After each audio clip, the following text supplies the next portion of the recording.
goes, Page J, what do you mean, rock and wrestling? You should have been a part of that. I said, well, I tried when I was 23. He goes, what? You were a wrestler? He goes, what was your name? I said, Handsome Dallas Page. A guy named Paul Heyman. He's a huge star in WWE. He's a creative guy, he does writing, he's booking, really smart dude.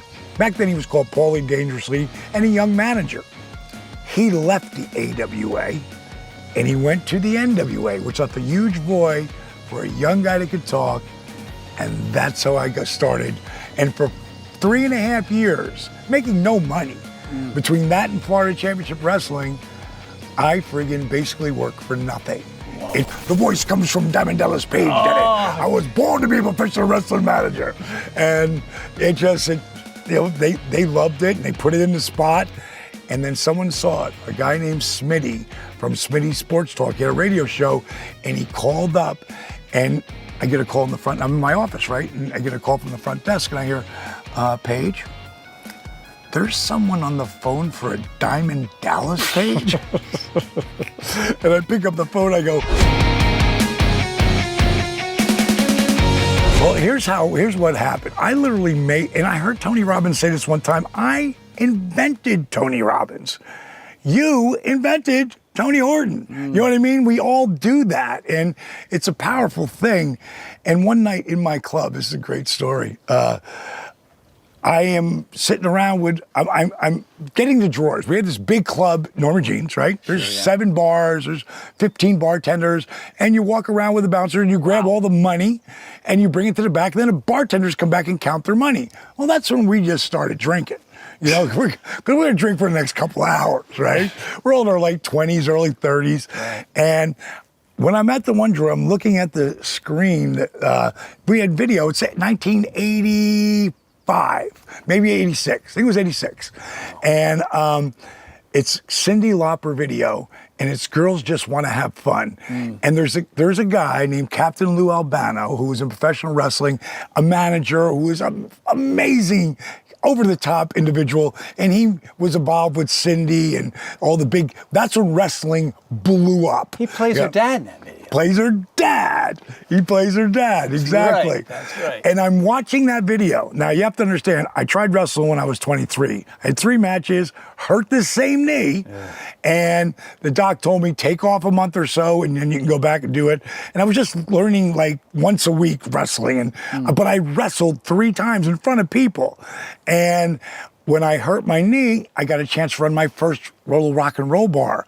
I've been in the bar business since I was 17. So I'd already been in wrestling, and I already had it in my head. And I'm watching that film, and I'm like, rock and wrestling. Man, I should have been a part of that. And I just walked away. I was talking to myself, I was talking out loud. And the bartender who was there, Smokey, walked in, and he's like, Page J. Remember, I'm Page Joseph Falkenberg. No one knows who Dallas Page is, you know? And he goes, Page J, what do you mean, rock and wrestling? You should have been a part of that. I said, well, I tried when I was 23. He goes, what? You were a wrestler? He goes, what was your name? I said, Handsome Dallas Page. And he said, whew, you can forget about using that gimmick anymore. And everybody burst out laughing. And then now my brain goes there while we're all drinking. And I just start doodling on this pad. And I write, Diamond Dallas Page. And then I'm thinking, I'm too old to be a wrestler. I'm not said anything yet, but I could be a manager. And I write Diamond Exchange. So, you know, we're drinking and doing shots now, and I'm like, you know, I'm too old to be a wrestler anymore. How old are you there? 31 at the time. Wow. And I was like, but I could be a manager. I said, what if my name was Diamond Dallas Page, and I manage the Diamond Exchange? Woo, shot, drink. You know, and then now we're not like alcohol to kind of pump up the thoughts. Just, you know, get you going. Some people use herb, and again, this is all in my brain. I write it down. About a week later, I get a call from this guy. His name is Kevin. He does this Party News Network. It's a little local, like a cable show that does up and down from Sarasota to Naples, all through Florida, like what's happening in the town. And I did all my own radio commercials back then, which again got me ready for wrestling. But they didn't really know it at the time. So I had ideas in my head, my little scratch notes nobody could read because it's my chicken scratch. I'm trying to figure out what I'm going to say for these spots. And they wanted to know who was the guy behind the voice, because I would throw synthesizer for Thursday. Right. And I might throw in, oh yeah, don't miss it. Hot legs, $1,000 cash and prizes. Now, what I didn't mention earlier, Jake Snake Roberts had been in my club. Ted DiBiase, $1 Million Man, the Bushwhackers. I had so many of the guys. If you wrestled Tampa. So they were in your life already. Right. And God sent them there. Because if you wrestled Tampa in Miami, right in between there, that's 300-mile trip. Remember I was saying? Drive 100, 200, 300 miles? Yeah. That's a 300-mile trip.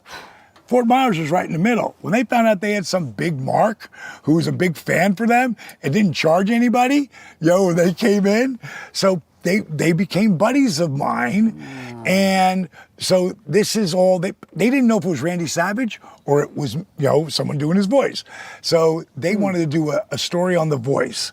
And at some point, and I looked like a wrestler back then. I had long blonde hair, and I was in the studio and they filmed me there. I'm wearing a WrestleMania t-shirt. I was a fan. Right. And, at some point they're in my office and they go, so where does the voice come from?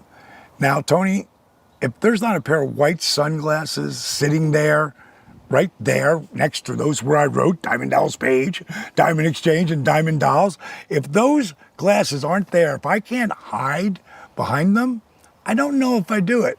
But they were there. And I threw them on, and I said, transformed you. Right, exactly. The voice comes from Diamond Dallas Page, did it? I was born to be a professional wrestling manager. And they loved it, and they put it in the spot. And then someone saw it, a guy named Smitty from Smitty Sports Talk. He had a radio show, and he called up, and I get a call in the front. I'm in my office, right? And I get a call from the front desk, and I hear, Paige, there's someone on the phone for a Diamond Dallas Page. And I pick up the phone, I go, you, Smokey, and I hang up the phone. And she calls me back, she goes, that wasn't Smokey, his name is Smitty, he's got a radio show. And I pick up the phone, I go, who is this? And the guy basically tells me that he wants me to come on his show. I go, dude, I don't really do it. I was just playing. I was just, it's something in my head. It's not like an idea, it's not a goal, it's not anything. He goes, I'm gonna have Captain Lou Albano on the show. Like, what's the odds of that? And I said, Captain's gonna be on the show? Will I get to talk to him? He's like, dude, you're my expert. I go, I'm in. So I did it with him. Man. I did it with Sergeant Slaughter. And Smitty, we went out and get a few drinks that night after that second show. He's like, man, you've got to do something with this Diamond Dallas Page thing. I'm like, do what? It's just an idea. It's blowing my mind. And he says, I've got this friend of mine in the AWA, his name's Rob Russell, because Smitty is a boxer. So he does boxing most. He's doing wrestling now once a month. He said, I got this friend of mine, used to be a boxing promoter. Now he works in the AWA in the Midwest. He goes, and you should send him a tape. I go, of what? He's like, you'll think of something, you're creative. So I put this whole thing together and I send it to Rob Russell. I swear to God, Tony, 2 weeks later, I get a call from him. Diamond Dallas Page there. Now this time I'm like, yes, who's this? Rob Russell from the AWA. We want to bring you and your boys out for a tryout. Want to bring you out to Vegas. He goes, but we've got one question. We've shown your tape around. Everybody likes your stick, but no one's ever heard of you before. Where are you guys working? Well, Rob, truth is, none of those guys can wrestle. What? Why would you send the tape? I go, because it's like a secret society. You can't get in. And, and I go, but I can manage some guys while they're training. Those guys want to be wrestlers.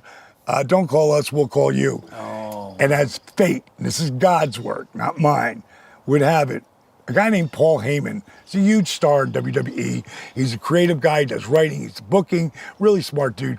Back then he was called Paulie Dangerously and a young manager. He left the AWA and he went to the NWA, which left a huge void for a young guy that could talk. And that's how I got started.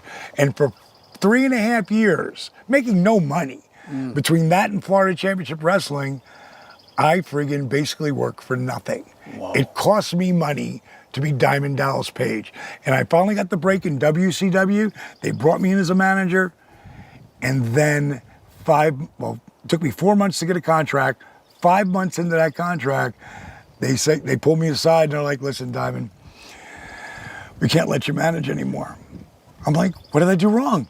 Come on, Magnum, I'll fix it. I got 2 of the best guys. I mean, I thought I was getting over. He goes, yeah, it's not your fault. I go, what do you mean it's not my fault? He goes, the hair, the clothes, the bling, the rap, the dolls. You're taking too much attention away from the wrestler. Oh, wow. And I'm like, Magnum. Wow. It's a sobering moment for me right there. I said, are you telling me I'm too over the top for professional wrestling? You know? And he said, it's not your fault, D. He goes, what we should have done is put you in a pair of tights and boots and see if you could do this. I had 7 months left on my contract, Tony. I'm like, I never got in this business because I wanted to be a manager. Maybe at the end of a career, I wanted to be a wrestler. Well, hello, it's Tony Horton. How are you? You know, I'm glad that you've really enjoyed this interview. I can tell because you're watching it, because I can see you. Anyway, since you're here, I know you're really going to fall madly in love with this next one. I mean, I'm talking about knowledge consumed by you. All you got to do is go right over there.